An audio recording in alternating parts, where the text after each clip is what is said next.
Alright, good morning, afternoon, and or evening, ladies and gentlemen. I'm back with a video about a player that I personally feel is one of the most disrespected legends in NBA history. Sorry, disrespected isn't the right word. Forgotten, more or less. Also, excuse the background noise in this, by the way. There was a humongous ice storm over the last few days here, and it's all starting to melt, so there's bits and pieces of ice falling at random intervals every single, almost constantly. So, without further ado, let's get into it. So, of course, the title probably betrayed this already.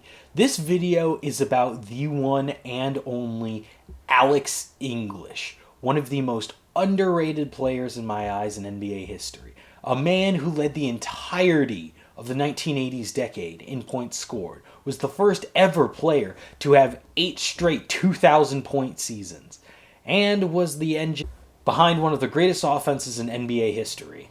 He is, in my opinion, currently the greatest Denver Nugget of all time. And an all-time great Denver Nugget regardless of what you think of him, until Jokic inevitably passes him for that title. And without further ado, you know if you've been here, roll the intro.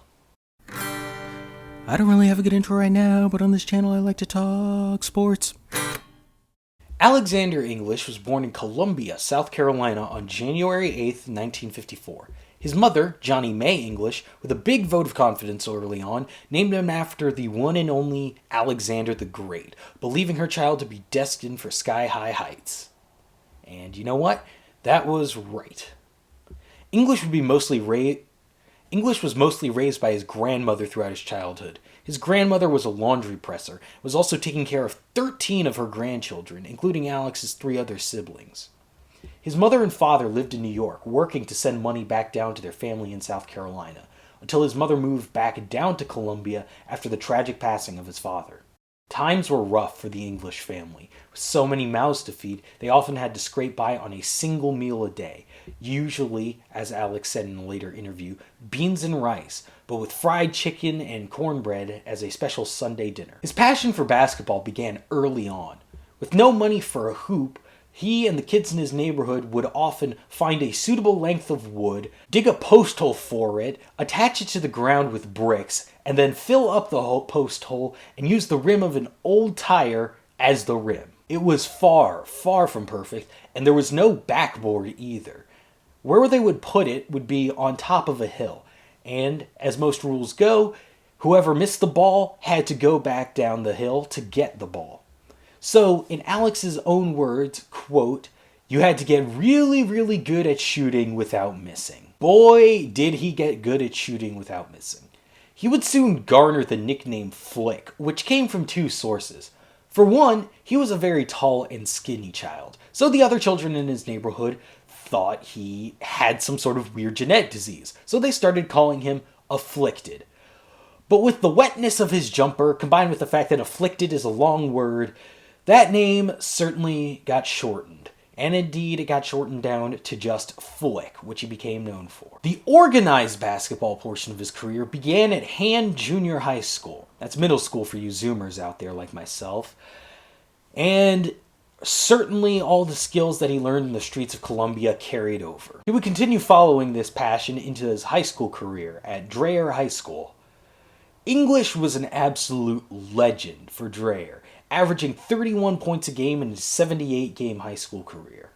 He was not like your traditional campus superstar, however. English was very quiet and reserved, and in fact, this is where he began to pick up 2 of the other greatest loves in his life, poetry and theater. But by the time English's senior year had come to a close, colleges were raving for him. He was an incredible prospect, one of the best in the nation. He literally had offers from over 100 schools, but narrowed it down to just 5. Oklahoma, Clemson, Maryland, Minnesota, and South Carolina. However, a myriad of reasons led him to choose the one, the only South Carolina. 1971 would be his freshman season. Alexander English was now a Gamecock. I see you trying to laugh, don't you dare. Now, the reasons he chose South Carolina were very diverse and unique. For one, their coach, Frank McGuire, had been incredibly kind and respectful to him during a recruiting dinner. And in fact, because Alex had grown up so poor, that one dinner with Frank McGuire was the first time he had ever had steak in his life. 2, he was a homebody. He couldn't imagine himself leaving South Carolina for college. And 3, he knew what his impact would be, which is a lot to ask of an 18-year-old kid. And by that, I mean the impact of him being, to that point, literally the second black player in South Carolina history. In fact, to go on a little bit of a tangent, the first African-American player at the University of South Carolina was his roommate and teammate for one season, senior Casey Manning. Now, Manning barely saw any playing time. Part of that was, of course, indeed racism, but Manning also cites that there were a ton of other players on the team that had no real racial leanings. They just didn't want him taking their playing time, so to say. In fact, in a later interview when discussing his impact at South Carolina, because he did not want to be the school's first black player, but it just ended up like that. In fact, in a later interview, Casey Manning stated that he never wanted to be a pioneer, per se, using a quote from a man whose name I forget. "Most pioneers end up in a shallow grave alongside some path far off the main drag." Despite him not wanting to be in that role for South Carolina, he pushed through anyway, because he knew that someday a player like Alex English would come along to make the school a safer and more attractive place for African American students. English himself, on the other hand, knew how many talented and great players there were in the streets of Columbia that never really got a chance because of South Carolina's, racism. And he wanted to change that, to make the school a better place and a more comfortable place for the African American players that he knew would never get a shot in a different environment, let's say. So shout out to both Manning and English for sticking through it and essentially being the first of all. I don't want to say long and illustrious list because I don't know South Carolina's basketball history like that. But you know what? Hey, look, it's still an impressive achievement anyway, even if this isn't let's just say, a traditional basketball powerhouse of today. On the court, though, English certainly dominated. He would become South Carolina's all-time leader in points and rebounds, along with starting every game since his freshman year, and finished with the most minutes played in school history. In his senior year, he would average a good 22 points and 10 rebounds. However, his resume wasn't that great, all things considered, when it came to the NBA looking down. English garnered some attention from the NBA because he was 6'7" and a very technically skilled scorer. However, since South Carolina was independent at the time, they didn't have the best competition, and he was also a pretty terrible defender. English, though, would still end up getting drafted, with the 23rd pick in the second round of the 1976 draft by the Milwaukee Bucks. In his rookie year, though, English would barely see any form of playing time, as veteran forward Bob Dandridge had the starting job with a vice grip. Dandridge also led the team in scoring that year, averaging 20 points a game, which meant English was barely ever going to see the court. He averaged 5 points in around 10 minutes of action a game. But before the 1977 season, however, Dandridge left in free agency to join the Washington Bullets. English would see more time, however, but his minutes were still slashed, as rookie Marcus Johnson came onto the scene and dominated at the forward role, 19 points and 10 rebounds a game. With it being very, very clear that Johnson was the guy they wanted going forward, in 1978, Alex English was released by the team. He wouldn't be in street clothes for long, however, being signed by the Indiana Pacers. English would play over 30 minutes a game for the first time in his NBA career, averaging a very good 16 points and 8 rebounds. He also shot 51% from the field that year. In 1979, though, English's career would change again, as he would be traded to the Denver Nuggets for Bob Dandridge, who was a former star of the Pacers from back in their ABA days. This, let's just say, would not turn out very great for the Pacers.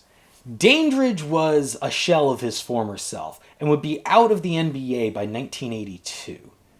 English, though, would blossom in Denver. After averaging 16 points a game off the bench for Indiana, He would become the full-time starting small forward in Denver for the last 24 games of the season and bump his scoring up to 21 points a game. 1980 would be the start of what English would blossom into as a scorer, averaging a very good 23 points and 8 rebounds.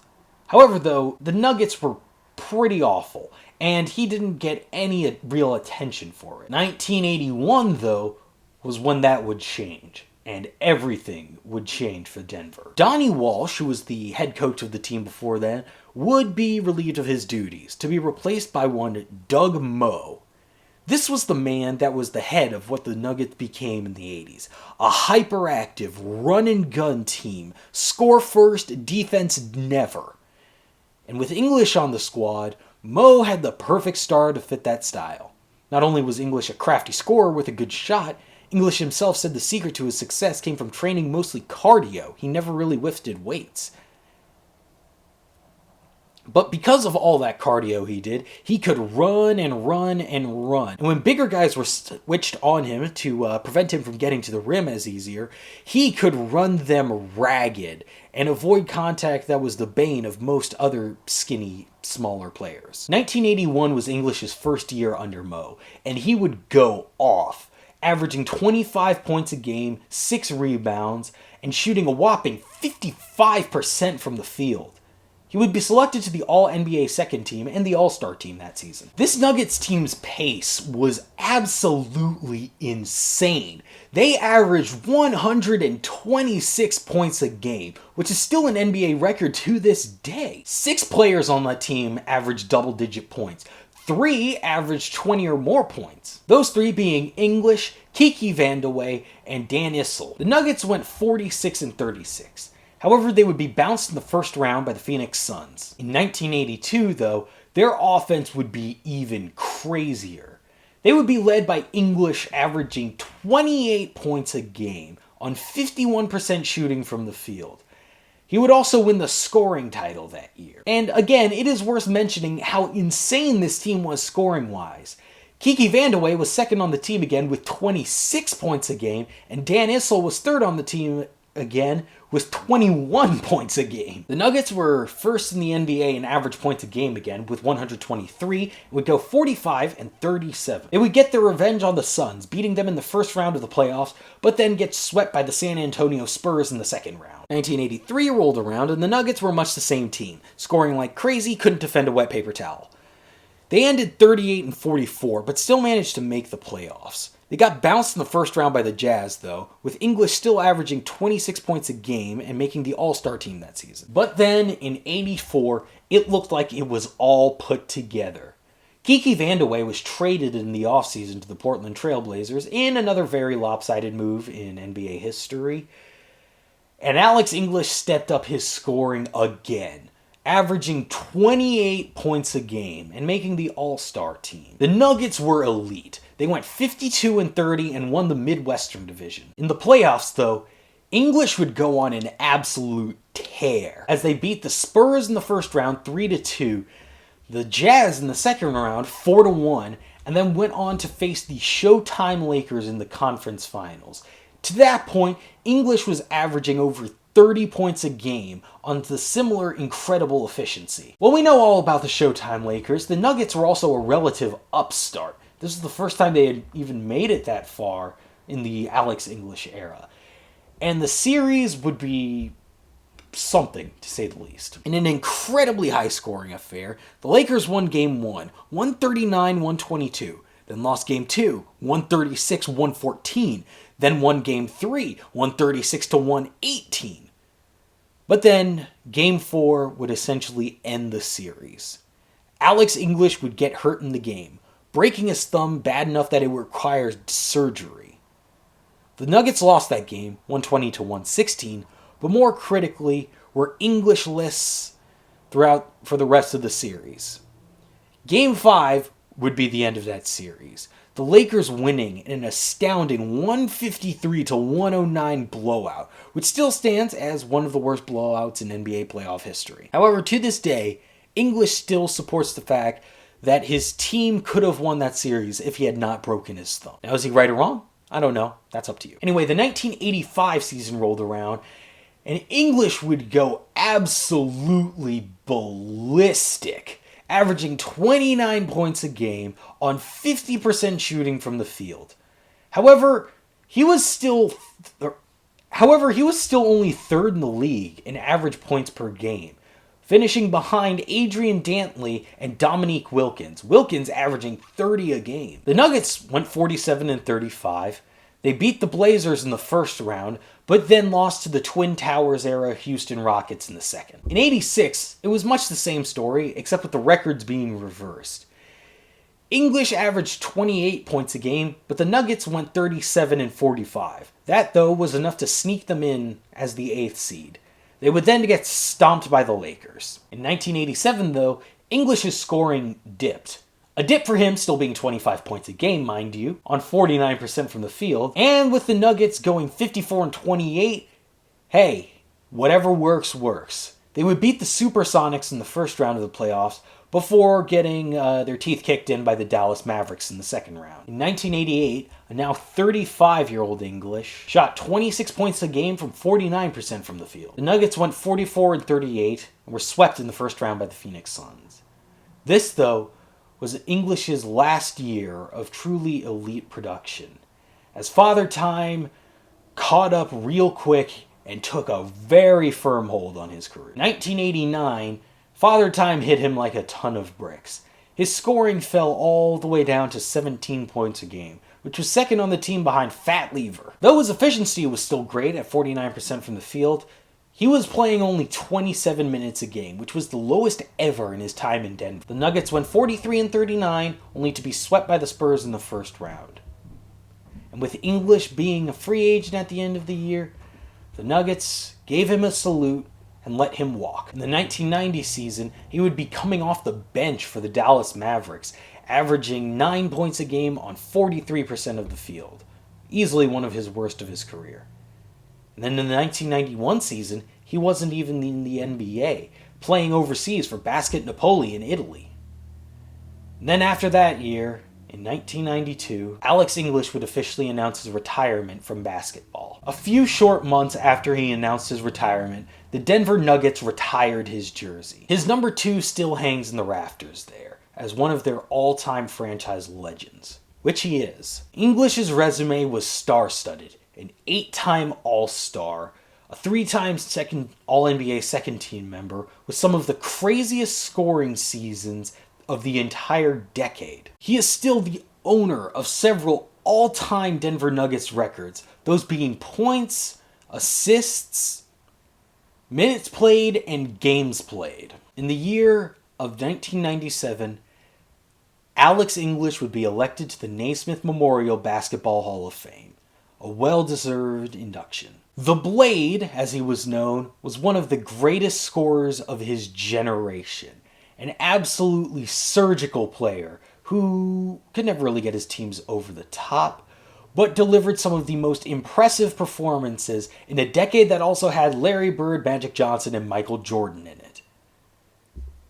You know, and this is one of those things. I think when it comes to NBA fans, both young and old, I don't think they realize just how high scoring the 80s were. Like the Bad Boy Pistons, of course, get a lot of press, but they were the exception, so far from the rule. And I think this proves one thing. Hint, hint, Adam Silver, hint, hint. You can have more lax defensive rules, but still have a ton of scoring. Alex English was proof of that. One of the greatest of his era, and in my opinion, an all-time player in NBA history. And I will be signing off. Alright, a few of you are probably wondering why I didn't touch in on his personal life, which is indeed very, very interesting, and it's because I can make that into the separate video if you guys want to see that. And without further ado, that's all for me. Deuces.